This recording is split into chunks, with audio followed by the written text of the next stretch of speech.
After this conversation with Alexey Alexandrovitch, Vronsky went out on the steps of the Karenin house and stopped, hardly knowing where he was and what he had to do. He felt humiliated, perplexed, and deprived of all means of washing away his shame. He felt thrown out of the path where till now he had walked proudly and easily. All the rules which had been the guides of his life, and which he had believed irreproachable, proved false and untrue.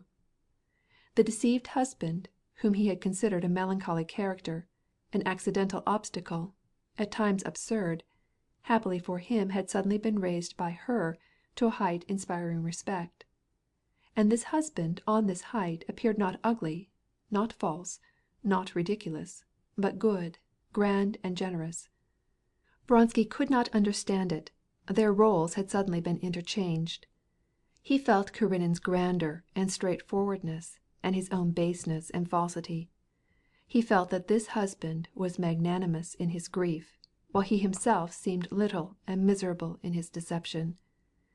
But this consciousness of inferiority, in comparison to a man whom he had unjustly scorned, constituted only a small part of his grief.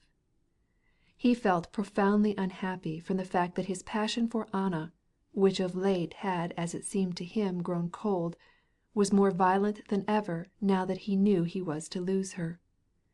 During her illness he had seen her as she was, had learned to know her very soul, and it seemed to him that he had never really loved her till now. He must lose her just as he had come to know her and love her truly. Lose her and be left with the most humiliating recollections. More horrible than anything else was his ridiculous and odious position when Alexey Alexandrovitch had uncovered his face while he was hiding it in his hands. Standing motionless on the steps of the Karenin house, he seemed to be entirely unconscious of what he was doing. "Shall I call an isvostchik?" asked the Swiss. "Yes, an isvostchik." When he reached home, after 3 sleepless nights, Vronsky, without undressing, threw himself down on a divan, folded his arms, and laid his head on them. His head was heavy. The strangest reminiscences, thoughts, and impressions succeeded one another in his mind with extraordinary rapidity and clearness. Now it was a drink which he poured out and gave the invalid from a spoon. Now he saw the nurse's white hands. Then Alexey Alexandrovitch's singular attitude as he knelt on the floor by the bed. "Sleep and forget," he said to himself with the calm resolution of a man in good health who knows that when he feels tired he can sleep if he will. His ideas became confused. He felt himself falling into the abyss of forgetfulness. The billows of the sea of unconscious life were already beginning to swell over his head, when suddenly something like a violent electric shock passed through him. He started up so abruptly that his body bounded upon the springs of the divan, and he found himself in his terror on his knees. His eyes were as wide open as if he had not slept at all. The heaviness of his head, and the lassitude which he felt in all his members but a moment before, had suddenly vanished. "You may drag me in the mire." These words of Alexey Alexandrovitch rang in his ears. He saw him standing before him. He saw, too, Anna's feverish face and her brilliant eyes looking tenderly, not at him, but at Alexey Alexandrovitch. He saw the stupid, ridiculous figure he must have presented when Alexey Alexandrovitch drew away his hands from his face. Again he threw himself back on the divan and closed his eyes. "Sleep and forget," he repeated to himself. But though his eyes were closed, he saw clearer than ever Anna's face, just as it looked on that memorable evening of the races. "It's impossible, and will not be. How can she efface this from her memory? I cannot live without this. But how can we be reconciled? How can we be reconciled?" He unconsciously pronounced these words aloud, and their mechanical repetition for some minutes prevented the recollections and forms which besieged his brain from returning. But the repetition of the words did not long deceive his imagination. Again, one after the other, with extraordinary swiftness, the sweet moments of the past and his recent humiliation began to arise in his mind. "Uncover his face," said Anna's voice. He took away his hands, and realized how humiliated and ridiculous he must have appeared. He still lay there trying to sleep, though he felt that there was not the slightest hope of it, and repeating in a whisper some formula with the design of driving away the new and distressing hallucinations that kept arising. He listened to his own voice repeating with a strange persistence, "You did not know how to appreciate her. You did not know how to value her. You did not know how to appreciate her. You did not know how to value her." "What is going to happen to me? Am I going mad?" he asked himself. Perhaps so. Why do people go mad? And why did they commit suicide? And, while he was answering himself, he opened his eyes, and was surprised to see at his head a cushion embroidered by Varya, his brother's wife. He lightly touched the tassel of the cushion, and tried to fix the thought of Varya in his mind, and how she looked the last time he saw her. But any idea foreign to what tormented him was still more intolerable. No, I must sleep. He placed the cushion under his head, but it required an effort to keep his eyes closed. He leaped to his feet and sat down. All is over with me. What else can I do? And his imagination vividly pictured what life without Anna would be.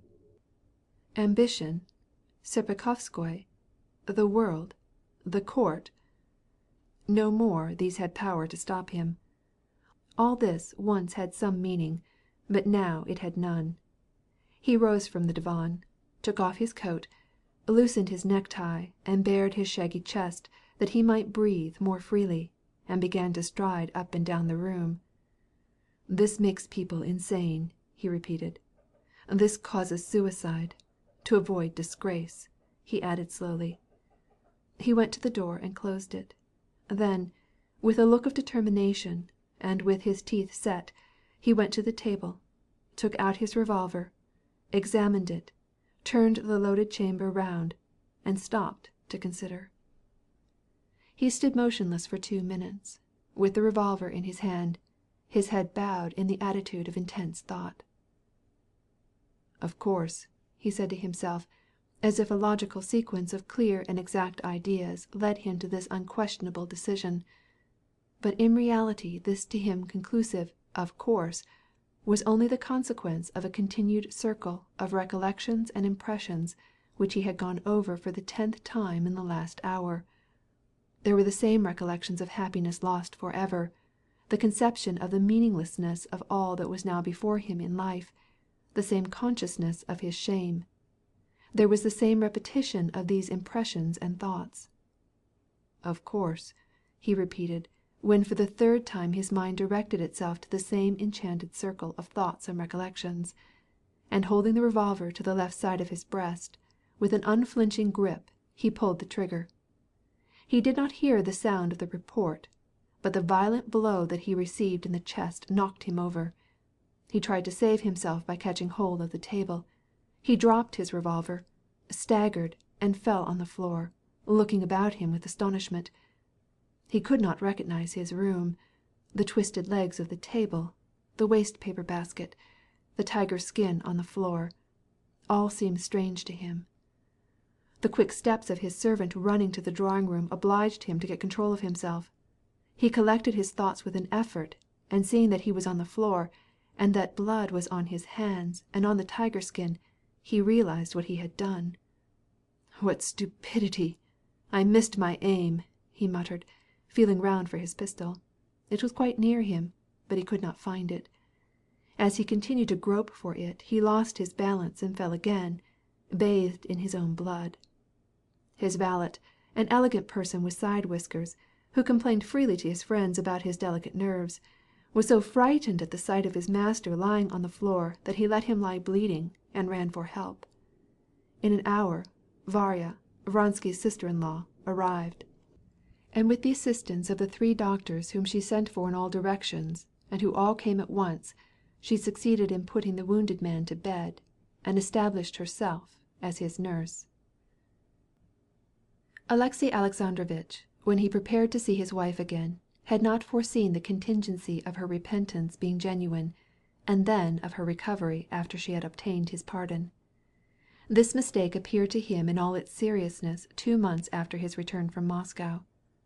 But the mistake which he had made proceeded not only from the fact that he had not foreseen this eventuality, but also from the fact that not until the day when he looked on his dying wife had he understood his own heart.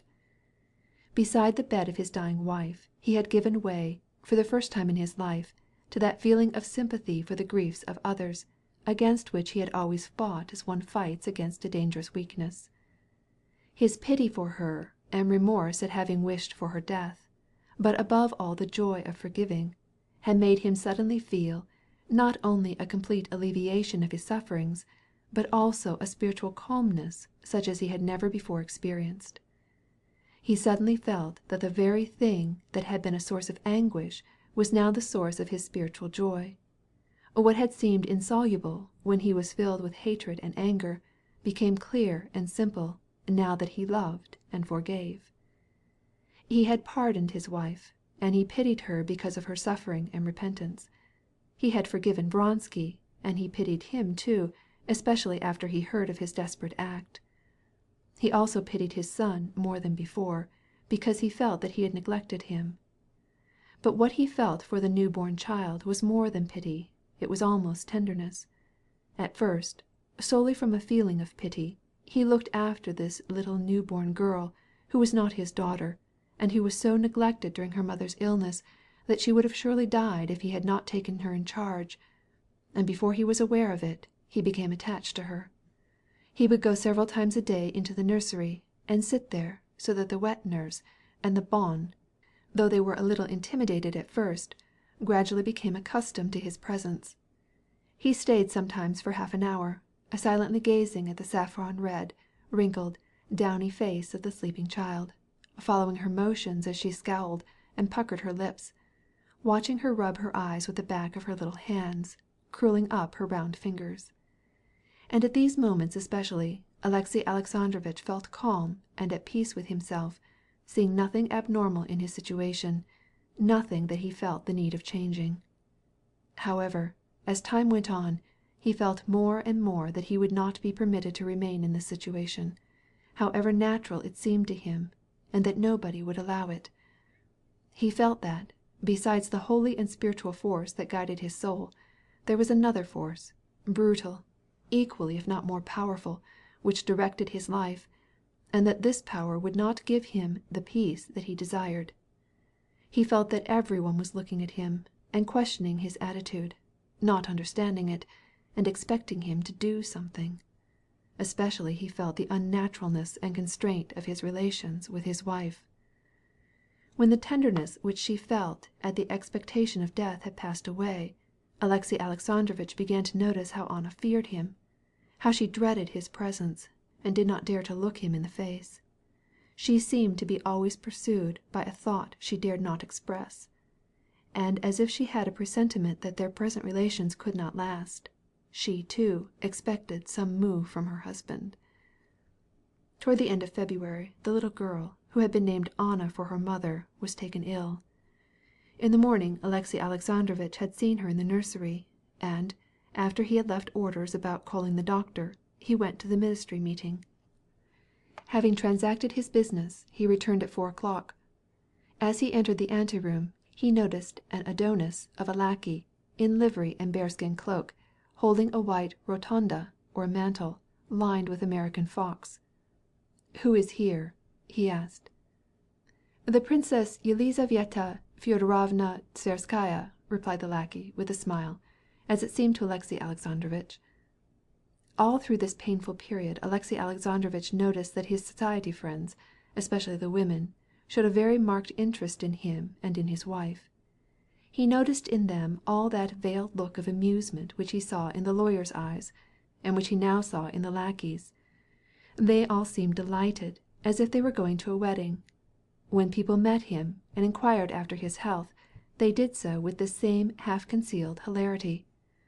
The presence of the Princess Tverskaya was not agreeable to Alexey Alexandrovitch, both because he had never liked her and because she had called up unpleasant memories, and so he went directly to the nursery. In the first room, Seroza, leaning on a table, with his feet in a chair, was drawing and chattering merrily. The English governess, who had replaced the French woman soon after Anna's illness, was sitting near the child, with her fancy work in her hand. She rose, made a curtsy, and put Serosa's feet down. Alexey Alexandrovitch smoothed his son's hair, answered the governess's questions about his wife's health, and asked what the doctor said about baby. The doctor said that it was nothing serious. He ordered baths, sir. She is in pain, nevertheless, said Alexey Alexandrovitch, hearing the child cry in the next room. I believe, sir, that the wet nurse does not suit her, replied the Englishwoman decidedly. What makes you think so? He asked, as he paused on his way. It was the same at the Countess Falls, sir. They dosed the child with medicine while it was merely suffering from hunger, sir. The wet nurse has not enough milk for it. Alexey Alexandrovitch considered for a few moments, and then went into the adjoining room. The child was crying as she lay in her nurse's arms, with her head thrown back, refusing the full breast that was offered her, and screaming without yielding to the blandishments of the two women bending over her. Isn't she any better? Asked Alexey Alexandrovitch. She is very worrisome, replied the old nurse in a whisper. Miss Edwards says that perhaps the nurse hasn't enough milk for her, said he. I think so too, Alexey Alexandrovitch. Why haven't you said so? Whom should I say it to? Anna Arkadyevna is still ill, replied the old nurse discontentedly. The old nurse had been in the family a long time, and these simple words struck Alexey Alexandrovitch as an allusion to his position. The child cried harder and harder, losing its breath and becoming hoarse. The old nurse threw up her hands in despair, took the little one from the wet nurse, and rocked her as she walked back and forth. You must ask the doctor to examine the wet nurse, said Alexey Alexandrovitch. The wet nurse, a healthy-looking woman of fine appearance, sprucely dressed, who was afraid of losing her position, muttered to herself as she fastened her dress over her great bosom, smiling scornfully at the doubt of her not having enough nourishment. In her smile Alexey Alexandrovitch also detected ridicule of his position. Poor little thing, said the old nurse, trying to hush the child and still walking back and forth. Alexey Alexandrovitch sat down in a chair, sad and crestfallen, and followed the old nurse with his eyes as she walked up and down with the child. When at last she had pacified it and placed it in the cradle, and having arranged the little pillow had moved away, Alexey Alexandrovitch rose and went up to it on tiptoe. For a moment he was silent and looked with melancholy face at the little thing, but suddenly a smile which moved his hair and the skin on his forehead spread over his face, and he quietly left the room. He went into the dining room, rang the bell, and ordered the servant that answered it to send for the doctor again. He was displeased because his wife seemed to take so little interest in this charming baby, and in this state of annoyance he wished neither to go to her room nor to meet the Princess Betsy. But his wife might wonder why he did not come as usual. He crushed down his feelings and went to her chamber. As he walked along toward the door on a thick carpet, he unintentionally overheard a conversation which he would not have cared to hear. If he were to go away, I should understand your refusal, and his also.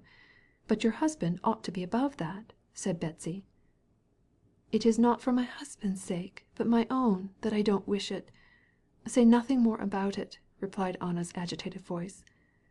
Yes, but you can't help wanting to say good-bye to the man who shot himself on your account.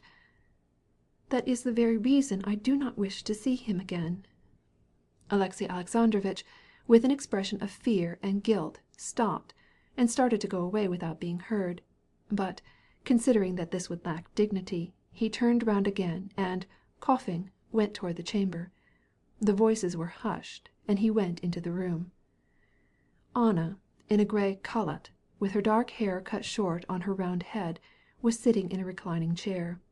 All her animation disappeared, as usual, at the sight of her husband, and she bowed her head and glanced uneasily at Betsy.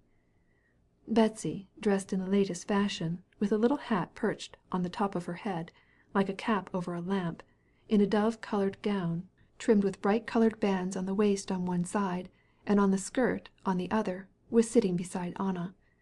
She sat up as straight as possible, and welcomed Alexey Alexandrovitch with a nod and a sarcastic smile. "Ah," she began, affecting surprise, "I'm delighted to meet you at home. You never show yourself anywhere, and I haven't seen you since Anna was taken ill.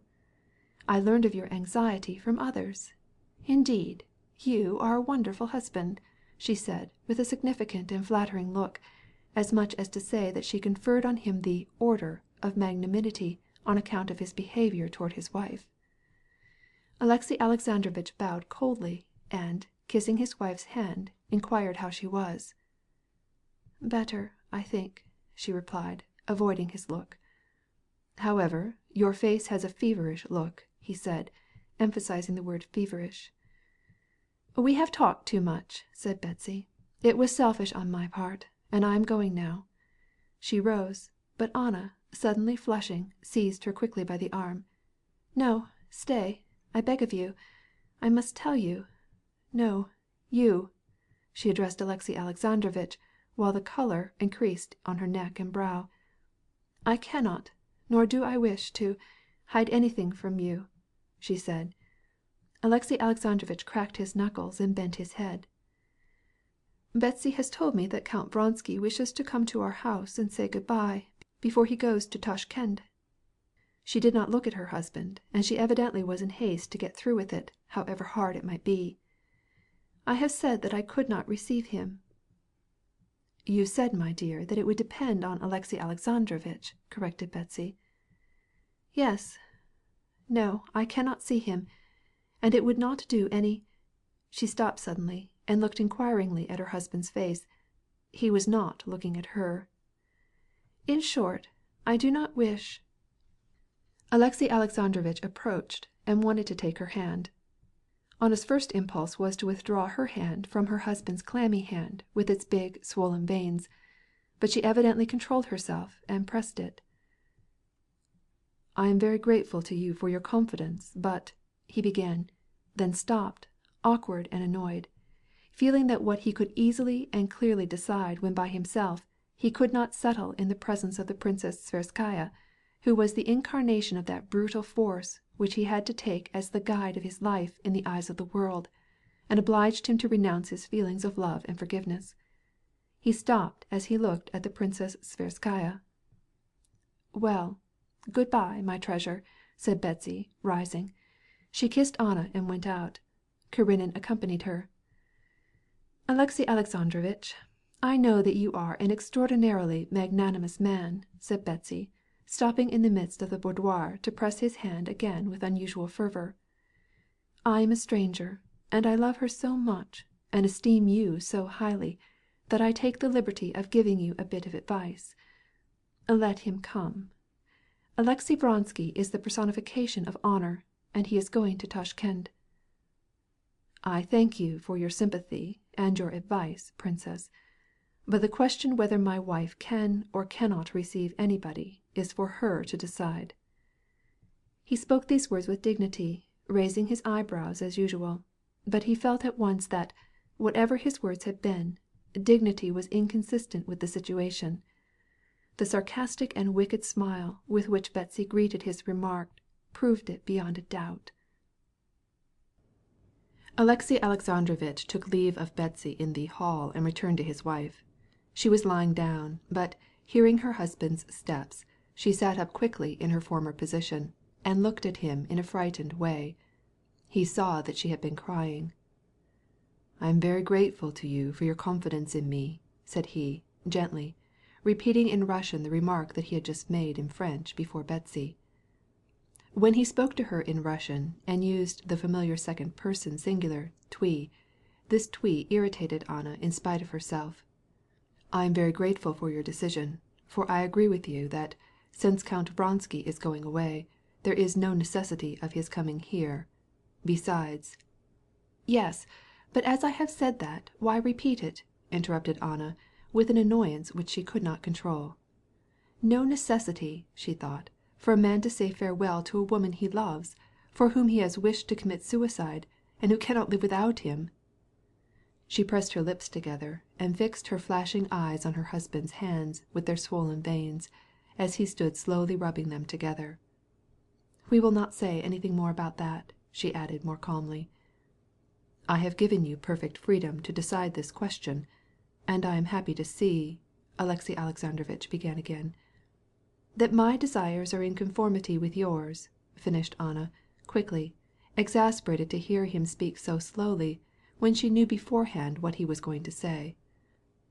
"Yes," he affirmed, "and the Princess Tverskaya shows very poor taste to meddle in family affairs. She of all others." "I don't believe what they say about her," said Anna. "I only know that she loves me sincerely." Alexey Alexandrovitch sighed, and was silent.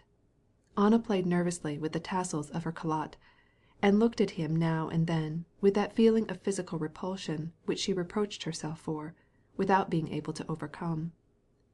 All that she wished for at this moment was to be rid of his distasteful presence. "Ah, I have just sent for the doctor," said Alexey Alexandrovitch. "What for? I am well."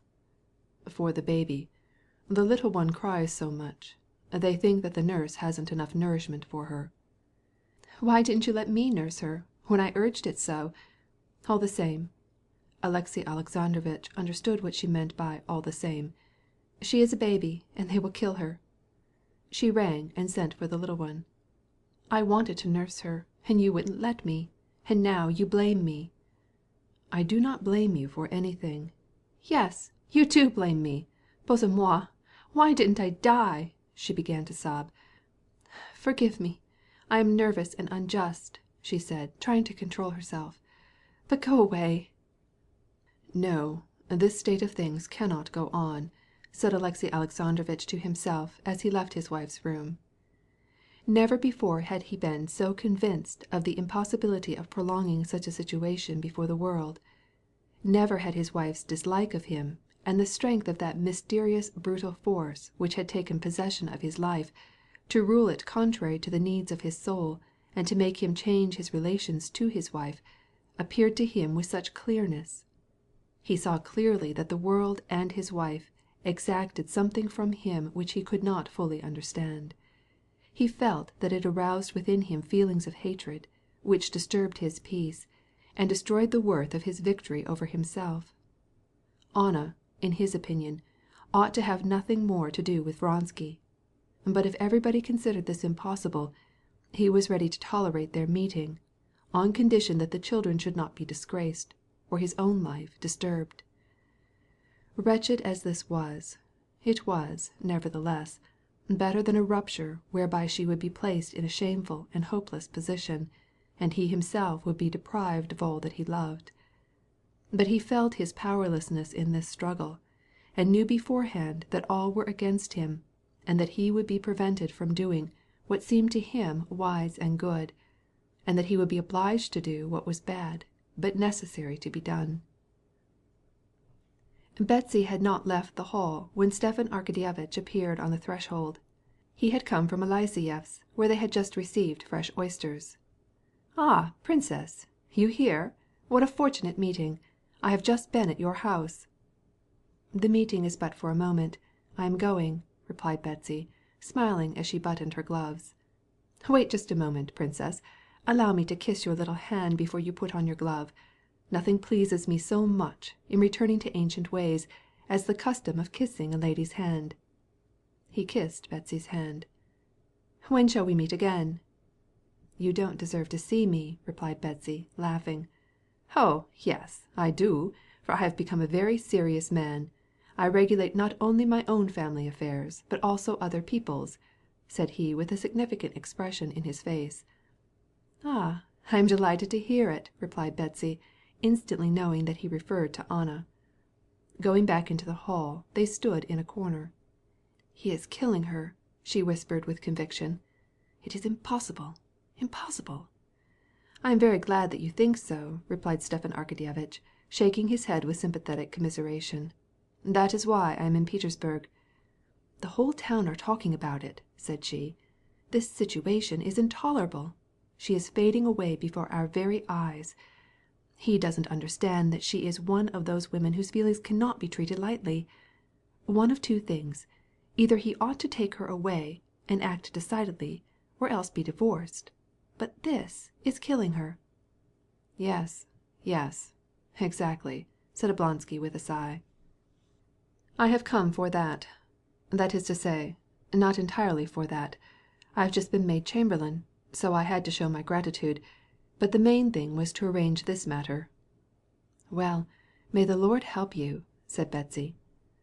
Stepan Arkadyevitch accompanied the Princess Betsy to the door, once more kissed her wrist just above her glove, where the pulse beats, and after paying her such an impudent compliment that she did not know whether to laugh or take offense, he left her to go to his sister. He found her in tears. In spite of the exuberance of his lively spirits, Stepan Arkadyevitch fell instantly and with perfect genuineness into the tone of sympathetic and poetical tenderness which suited his sister's frame of mind. He asked how she felt, and how she had passed the day. "Wretchedly, very wretchedly. Night and day, the future, the past, all wretched," she replied. "It seems to me you have yielded to the blues. You must take courage, look life in the face. It is hard, I know, but—" "I've heard that some women love men for their very vices," began Anna suddenly. "But I hate him for his virtue. I cannot live with him. Understand me. The sight of him has a physical effect on me which drives me out of my mind. I cannot live with him. What shall I do? I've been unhappy before, and I thought it impossible to be more so, but this horrible state of things surpasses all that I could have imagined. Can you believe that, though I know how good and perfect he is, and how unworthy of him I am, still I hate him. I hate him for his magnanimity. There's absolutely nothing left for me but to—" She was going to add "die," but Stepan Arkadyevitch did not let her finish. "You are ill and nervous. Believe me, you exaggerate everything. There is really nothing so very terrible." And Stepan Arkadyevitch smiled. No one except Stepan Arkadyevitch, meeting such despair, would have ventured to smile, for it would have seemed rude. But his smile was so full of kindness and an almost effeminate sweetness that, instead of irritating, it was calming and soothing. His gentle soothing words and smile acted like oil of sweet almonds. Anna at once felt the effect. "No, Stiva," said she, "I am lost, worse than lost. And yet I'm not yet lost. I cannot still say that all is over. On the contrary, I feel that all is not yet over. I seem like a cord too tightly stretched, which must break. But the end has not yet come, and it will be terrible. No. The cord can be carefully unstrung. There is no difficulty without some way out of it. I have thought it over, and I see only one." Again he saw by her look of dismay that the one way that she meant was death, and again he did not allow her to finish. "No, listen to me. You cannot judge of your position so well as I. Let me tell you frankly my opinion." He smiled again cautiously, with his almond oily smile. "I will begin at the beginning. You married a man 20 years older than yourself, and you married without love, or, at least, without knowing what love was. It was a mistake, as well admit it." "A terrible mistake," said Anna. "But, I repeat it was an accomplished fact. You then had, let us say, the misfortune to fall in love, not with your husband. That was a misfortune, but that, too, was an accomplished fact. Your husband knew it, and forgave it." After each sentence he stopped, as if to give her time to reply, but she said nothing. "Now, the question is, can you continue to live with your husband? Do you wish it? Does he wish it?" "I know nothing about it. Nothing." "But you yourself have just said that you could no longer endure him." "No, I did not say so. I deny it. I know nothing. I understand nothing." "Yes, but allow me—" "You cannot understand it. I feel that I am precipitated, head first, into an abyss, and I may not save myself. I cannot." "You will see that we can prevent you from falling and from being crushed. I understand you. I feel that you are not able to express your feelings, your desires." "I desire nothing, nothing, only to end all this." "He sees this, and knows it. Do you suppose that he doesn't feel the strain as much as you do? You suffer. He suffers. And what way of escape is there from all this torture? Then, when a divorce would settle everything—" Stepan Arkadyevitch with difficulty expressed his principal idea, and looked to Anna to see what effect it would have. She said nothing, and shook her head disapprovingly. But by the expression of her face, which suddenly lighted up with something of her former beauty, he saw that, if she did not wish this, it was because the thought of its being realized was too enticing. "I'm awfully sorry for you. How happy I should be if I could arrange it for you," said Stepan Arkadyevitch. "Don't say a word. If God will only permit me to express all that I feel. I'm going to find Alexey Alexandrovitch." Anna looked at him out of her brilliant, thoughtful eyes, and did not reply. Stepan Arkadyevitch went into his brother-in-law's cabinet, with the solemn face which he tried to assume when he sat in his official chair at a council meeting. Alexey Alexandrovitch, with his arms behind his back, was walking up and down the room, considering the same thing that Stepan Arkadyevitch had been discussing with his wife. "Shall I disturb you?" asked Stepan Arkadyevitch, suddenly feeling an unwonted embarrassment.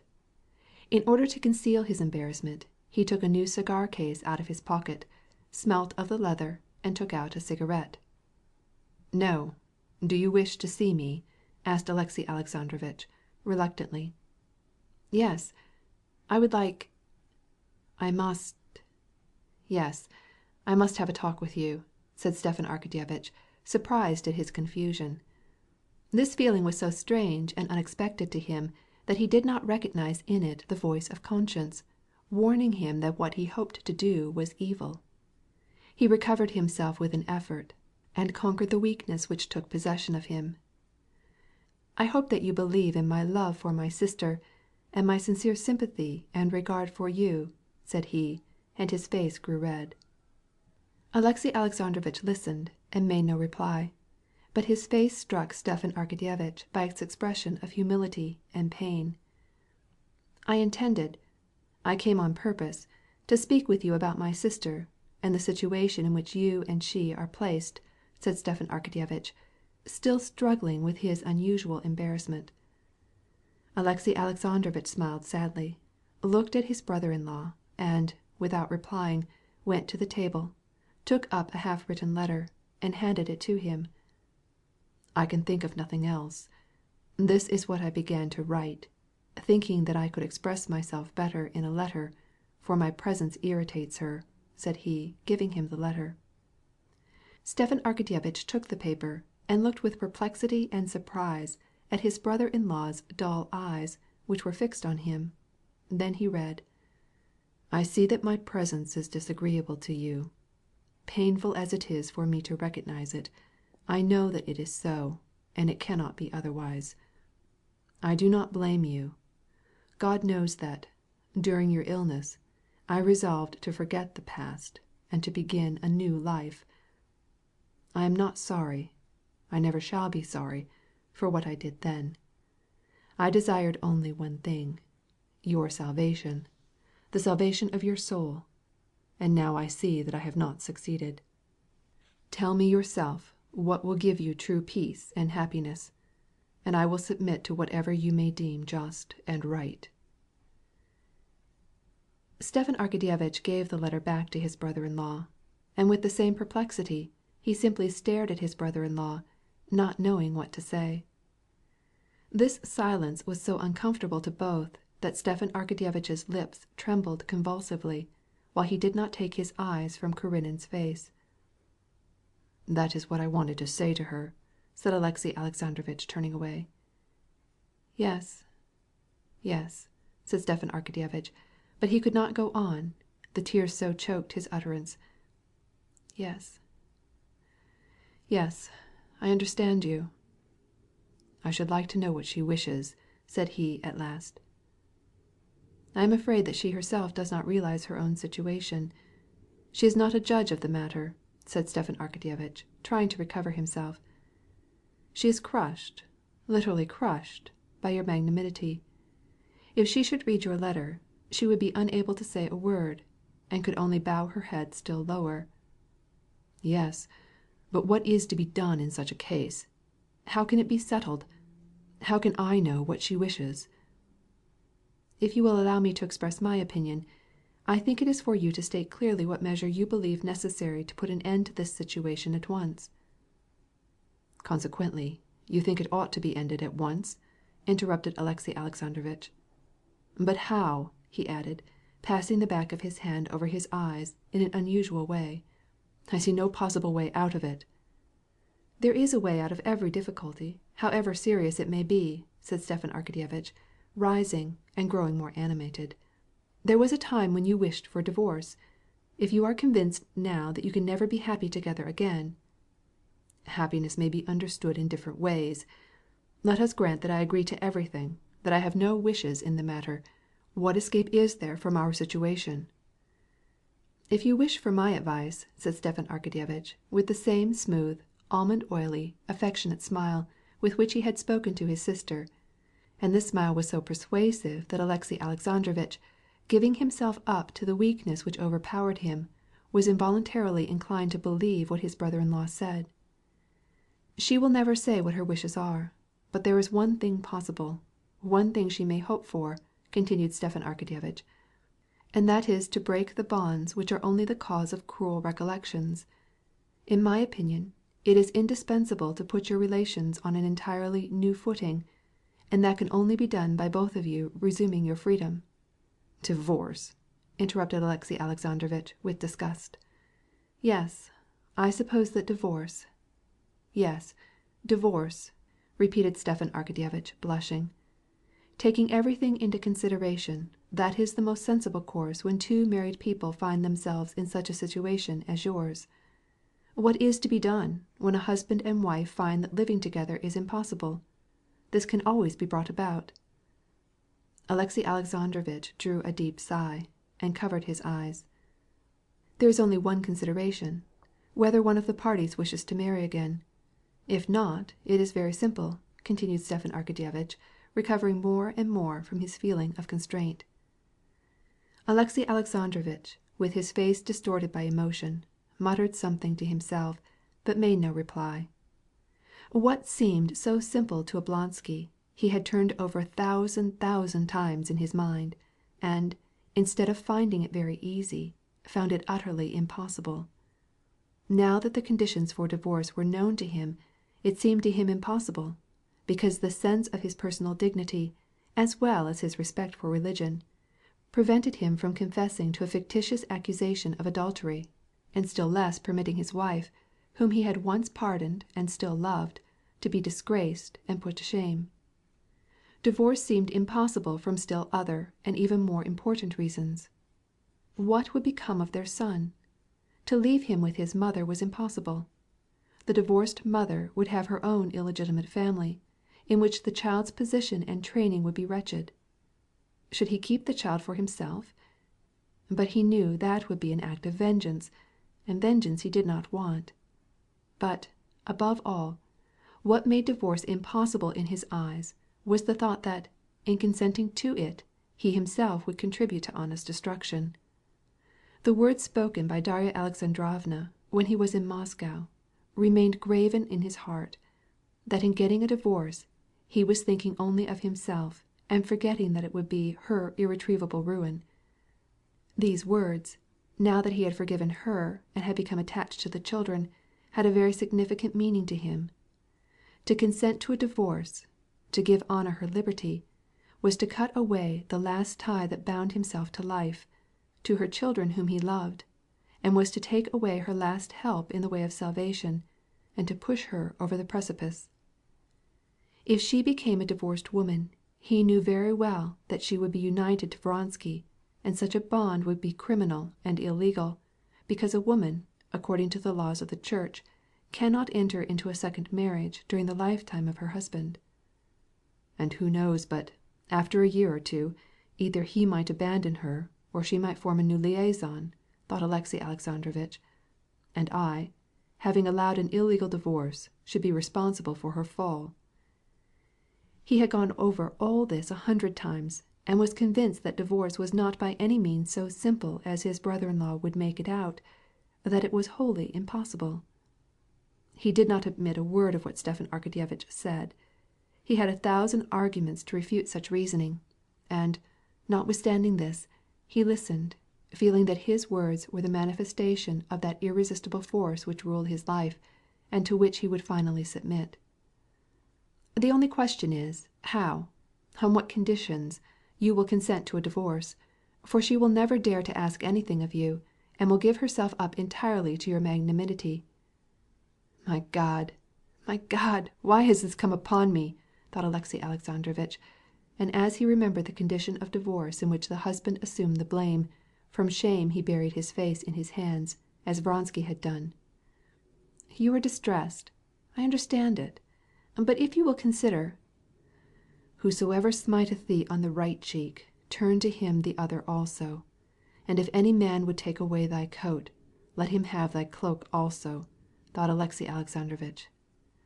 Yes, he cried in his piping voice.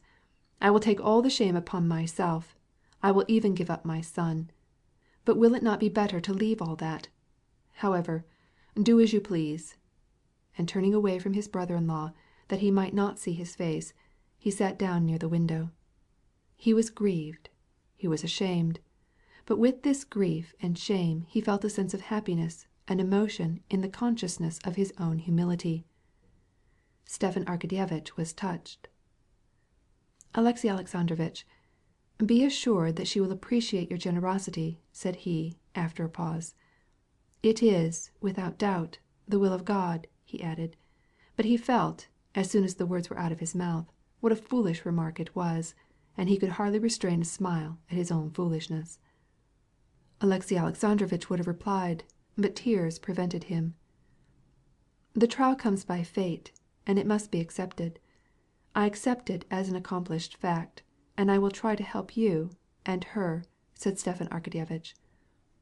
When Stepan Arkadyevitch left his brother-in-law's cabinet, he was touched, but this fact did not prevent him from being delighted at having settled this matter.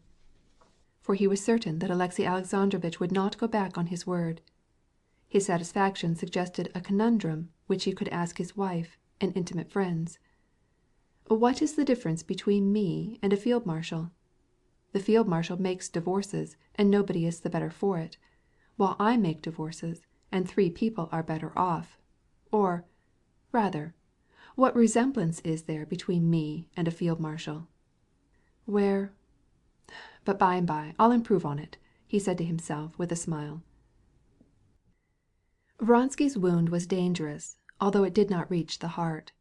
He hung for several days between life and death.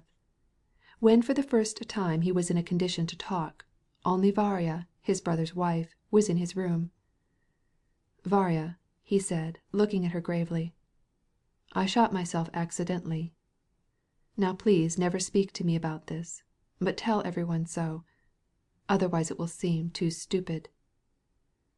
Varya bent over him without replying, examining his face with a happy smile. His eyes were bright, but no longer feverish, but their expression was stern. Well, thank the Lord, she replied. Are you suffering? A little on this side, said he, pointing to his chest. Let me change the dressing then.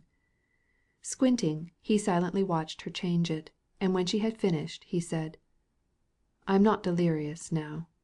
See to it, I beg of you, that nobody says that I shot myself intentionally. Nobody says so. I hope, however, that after this you will not shoot yourself accidentally again, she said with a questioning smile. Probably I shall not, but it would have been better. And he smiled gloomily. In spite of these words and this smile which so alarmed Varya, when the inflammation had subsided and he began to recover, he felt that he was free from a part of his misfortunes. By his action he had washed away, as it were, his shame and humiliation, which had weighed on him before. Henceforth he could think calmly of Alexey Alexandrovitch. He recognized all his magnanimity without being crushed by it. Besides, he was able to be himself again, to look people in the face, and could live, governing himself by his customary habits. What he could not tear from his heart, in spite of all his efforts, was the regret, bordering on despair, at having lost Anna for ever, since he was firmly resolved, now that he had redeemed his fault toward Karenin, not to place himself between the repentant wife and her husband. But he could not put out of his heart the regret at the loss of her love. He could not blot out the memory of happy moments which he had spent with her, and not half appreciated till now, and which pursued him continually in all their fascination. Serpukhowskoi thought of sending him to Tashkend, and Vronsky accepted the proposition without the least hesitation. But the nearer the time for his leaving came, the more cruel seemed the sacrifice to what he considered his duty.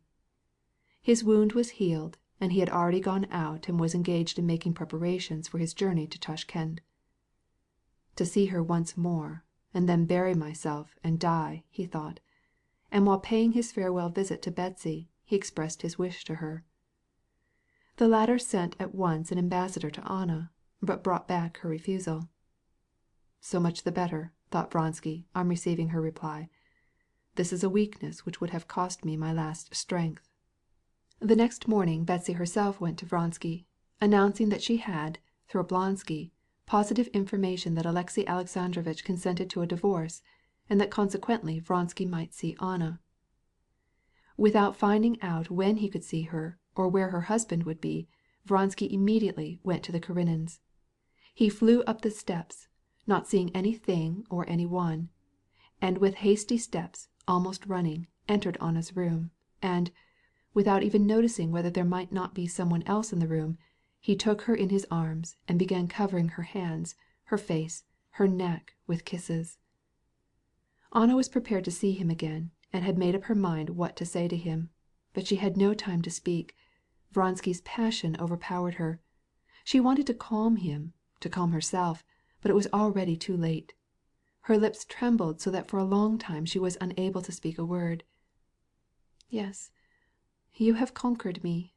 I'm yours," she succeeded in saying at last, pressing his hand to her breast. "So it had to be," said he. "As long as we live, it must be so. I know it now." "It is true," she replied, growing paler and paler as she put her arms around Vronsky's neck. "However, there is something terrible in this after what has happened." "All that will be forgotten. Forgotten. We shall be so happy. If there were any need of our love increasing, it would increase, because there is something terrible about it," said he, raising his head and displaying his strong teeth as he smiled. She could only reply with a smile, not with words, with her eyes which expressed such love for him.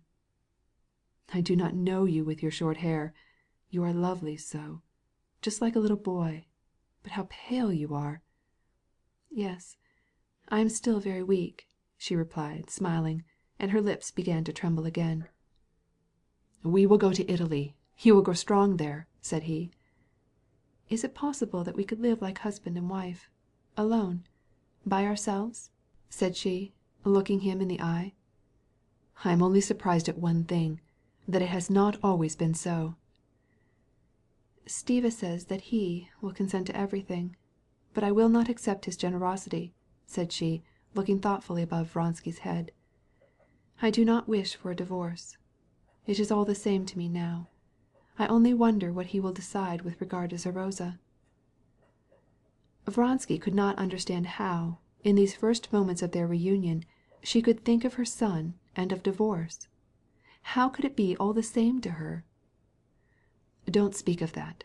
Don't think of it," said he, turning Anna's hand over and over in his, to draw her attention to him. But she did not look at him. "Oh, why did I not die? It would have been so much better," said she, and though she did not sob, the tears rolled down her pale cheeks. She tried nevertheless to smile, that she might not give him pain. Once Vronsky would have thought it impossible and disgraceful to give up the flattering and perilous mission to Tashkend, but now he refused it without any hesitation. Then, noticing that his refusal was misinterpreted by the authorities, he gave in his resignation. A month later Alexey Alexandrovitch was left alone with his son, and Anna went abroad with Vronsky, without a divorce, and resolutely refusing to accept one. The Princess Shtcherbatskaya found it would not be possible to have the wedding before Lent, which would come in 5 weeks, because the trousseau would not be half done. But she could not help agreeing with Levin that after Lent it might be too late, as an old aunt of the prince's was very ill and liable to die, and then mourning would still further postpone it. So having decided to divide the trousseau into 2 parts, one large, the other small, the princess agreed to have the wedding before Lent. She decided that she would prepare the smaller part of the trousseau at once, and send the larger part afterward, and she was very indignant with Levin because he would not answer her seriously whether this would suit him or not. This arrangement was all the more convenient because the young couple intended to set out for the country immediately after the ceremony, and would not need the larger part of the things.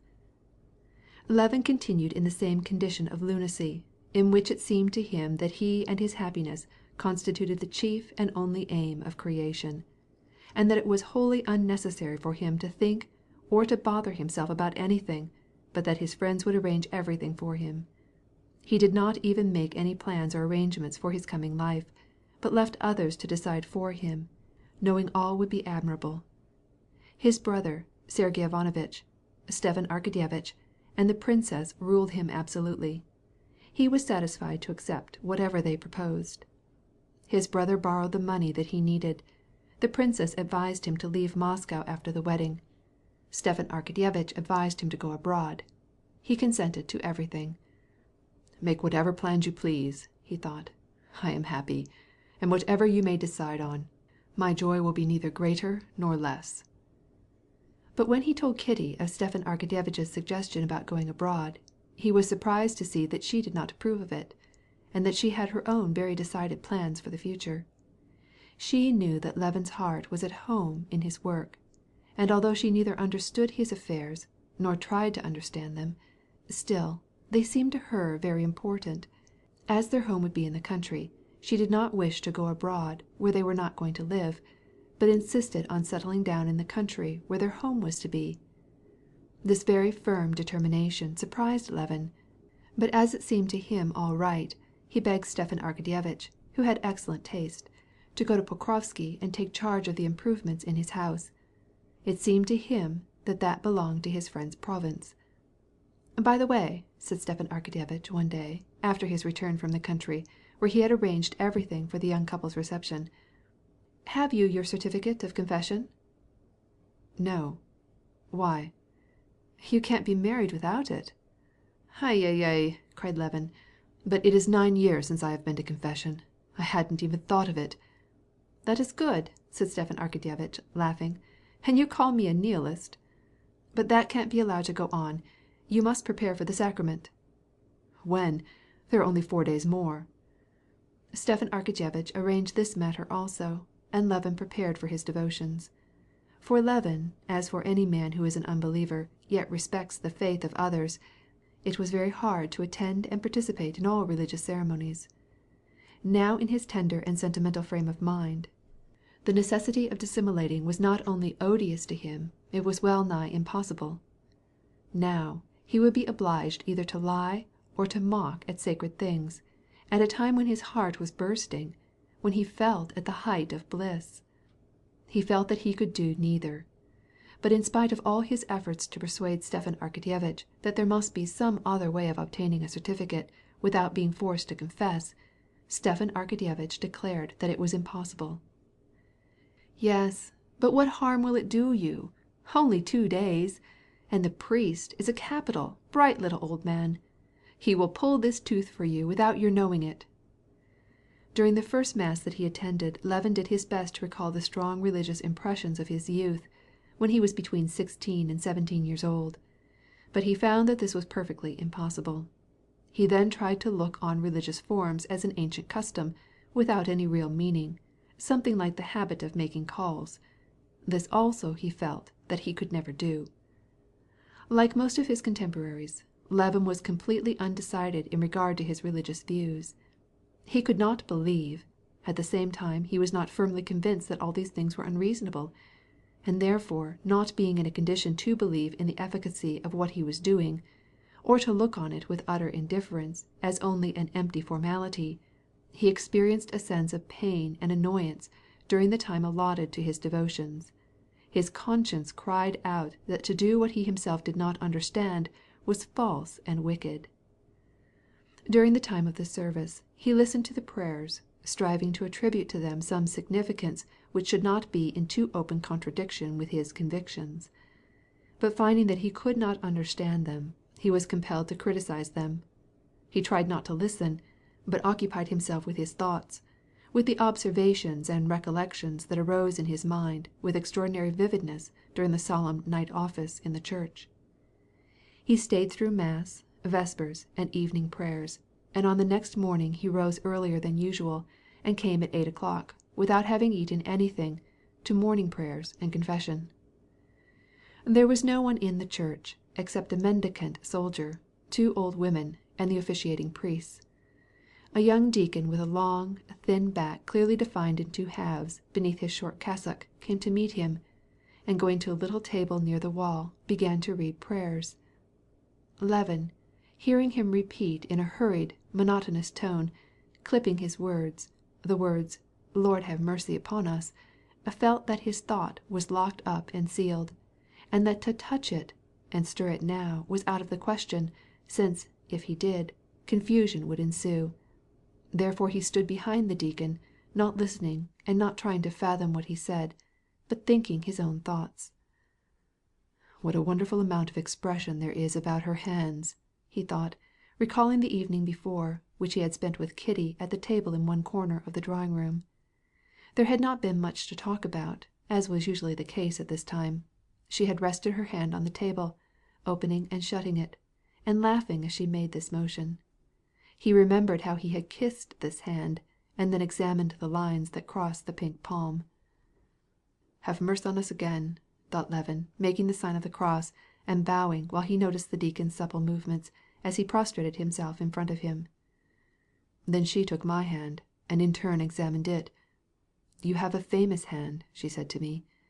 He looked at his own hand, and then at the deacon's, with its stubbed fingers. "Yes, now it will soon be over. No, he is beginning another prayer. Yes, he is bowing to the ground. That always comes just before the end." The deacon took the 3-ruble note, discreetly slipped into his hand, under his rough, shaggy cuff, and promised to register Levin's name. Then quickly clacking in his new boots across the flagstones of the empty church, he went to the altar. In a moment he looked out and beckoned to Levin.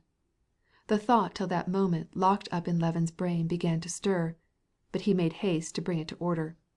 "It will be arranged somehow," he said to himself, and went toward the ambo.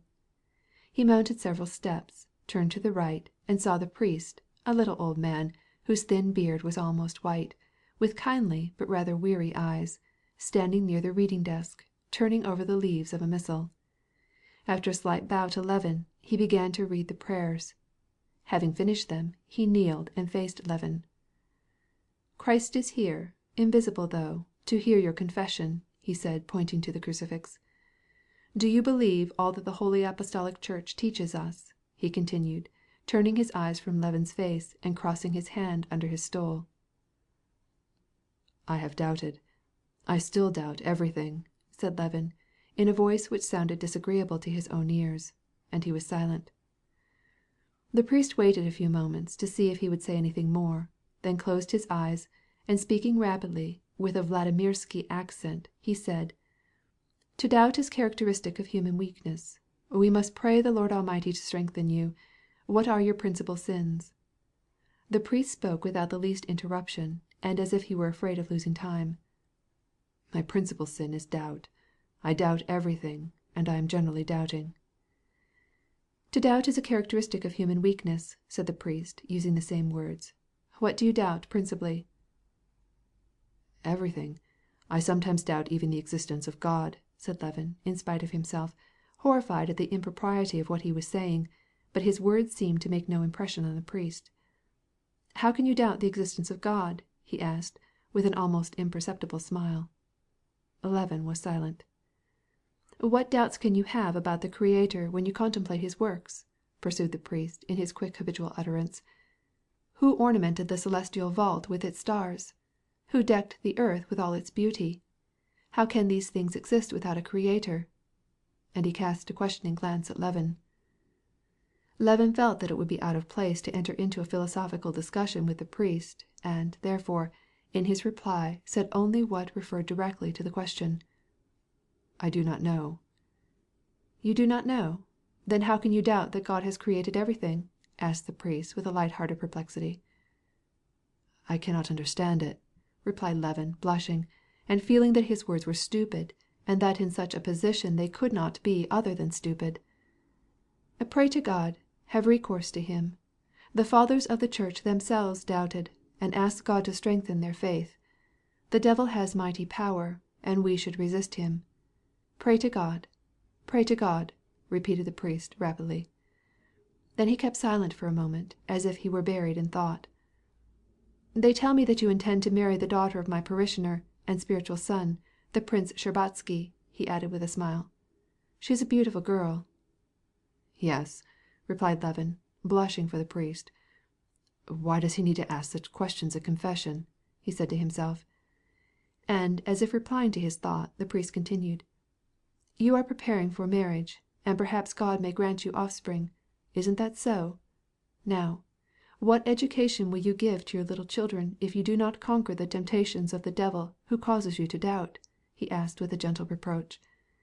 "If you love your children as a good father, you will not only wish for them riches, luxury, and honor, but still more, their salvation and their spiritual enlightenment by the light of truth.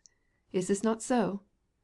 How will you reply to the innocent child who asks you, 'Papasha, who made all that delights me on the earth, the water, the sunshine, the flower, the plants?' Will you answer, 'I know nothing about it'? Can you ignore what the Lord God in his infinite goodness has revealed to you? And if the child asks you, 'What awaits me beyond the tomb?' what will you say to him if you know nothing? How will you answer him? Will you give him up to the seductions of the world and the devil? That is not right," said he, stopping, and turning his head on one side, looked at Levin out of his kind, gentle eyes. Levin was silent, not because he was afraid this time to enter into a discussion with the priest, but because nobody had ever put such questions to him before, and because he thought there was plenty of time to consider them before his children should be in a state to question him. "You are about to enter upon a phase of life," continued the priest, "where one must choose his path and keep to it. Pray God in his mercy to keep and sustain you. And in conclusion, may our Lord God, Jesus Christ, pardon you, my son, in his goodness and loving kindness to all mankind." And the priest, ending the formulas of absolution, took leave of him, after giving him his blessing. Levin, returning home that day, felt happy enough at the thought of being free from a false situation without having been obliged to lie. Besides, there remained with him a vague idea that what that good and gentle little old man said to him was not altogether so stupid as he at first had thought it was going to be, and that he really had something worth clearing up some time. "Not now, of course," he thought, "but later on." Levin felt more than ever at this time that there were troubled and obscure places in his soul, and that, concerning his religion, he was in exactly the same position which he so clearly saw others occupying and disliked, and which he blamed his friend Sviazhsky for. Levin spent that evening with his betrothed at Dolly's, and in trying to explain to Stepan Arkadyevitch the excitable condition in which he found himself, was very gay. He said that he was like a dog being trained to jump through a hoop, which, delighted at having learned his lesson, wags his tail, and is eager to leap over the table and through the window.